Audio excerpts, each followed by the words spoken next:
आणि आता रत्नागिरी जिल्ह्यासाठी महत्त्वाची आणि आनंदाची बातमी आहे। दमदार पावसामुळे धरणाच्या पाणीसाठ्यात चांगली वाढ झाली आहे। जिल्ह्यातील 71 धरणांपैकी 47 धरणं 100% भरली आहेत। रत्नागिरीतल्या शीळ धरण परिसरातून याचा आढावा घेतलाय आमचे प्रतिनिधी राकेश गुडेकर यांनी। रत्नागिरी जिल्ह्यासाठी एक आनंदाची बातमी आहे, कारण गेल्या काही दिवसात पडत असलेल्या दमदार पावसामुळे रत्नागिरी जिल्ह्यातील 71 पैकी जवळपास 47 धरणं ही 100% भरलेली आहेत।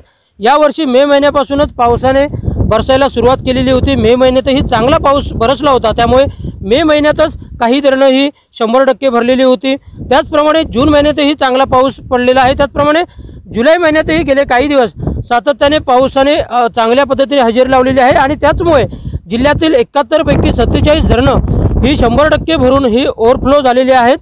त्यामध्ये मंडणगडमधील 4, दापोलीतील 6, खेडमधील 5, गुहागरमधील 1, चिपळूणमधील 6, संगमेश्वरमधील 7, रत्नागिरीतील 1, लांजामधील 11 आणि राजापूरमधील 6 धरणांचा समावेश आहे।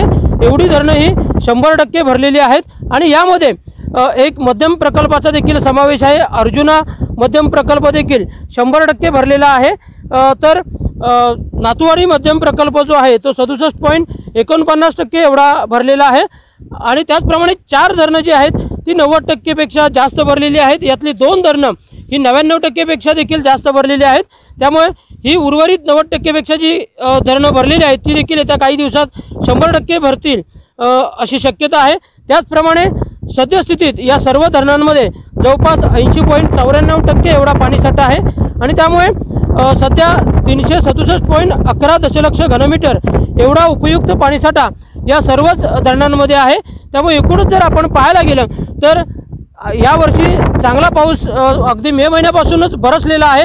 मे असेल, जून असेल आणि आता जुलैमध्ये देखील यावर्षी पावसाने चांगल्या पद्धतीने हजेरी लावलेली आहे आणि त्याचमुळे जिल्ह्यासाठी ही महत्त्वाची आणि आनंदाची बातमी आहे की जवळपास 47 धरणं ही 100% भरलेली आहेत।